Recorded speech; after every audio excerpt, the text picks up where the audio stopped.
Aşkı yazyan aynalıydım adına. Geçen günlerimi sansam yadıma. Aşkı yazyan aynalıydım adına. Bugün yaktın beni sevgim odunu. İlk sevgim aynalıydım ayrıldım. Bugün yaktın beni sevgim odunu. İlk sevgim aynalıydım ayrıldım. Ayrıldım ben aynalıydım ayrıldım.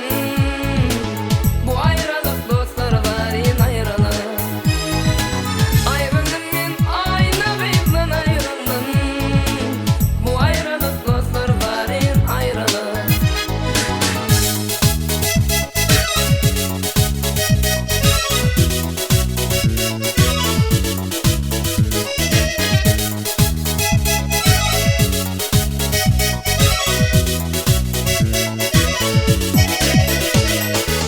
Yadıma sal ilk buluşup günü. Sebebin gıyıtlıydın seyen seni. Yadıma sal ilk buluşup günü. Sebebin gıyıtlıydın seyen seni.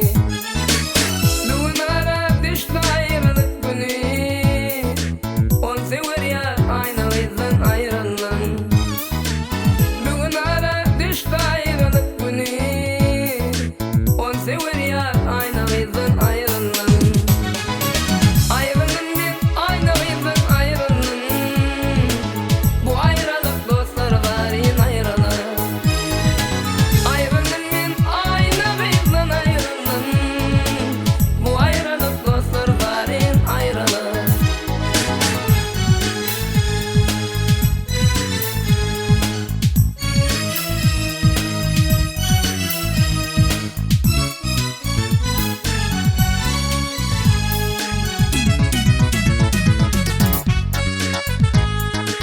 Başta bilen ikimizin arası. Yüreğimde kanlı sevgin yarası. Aşık olan otur yarın sezimi.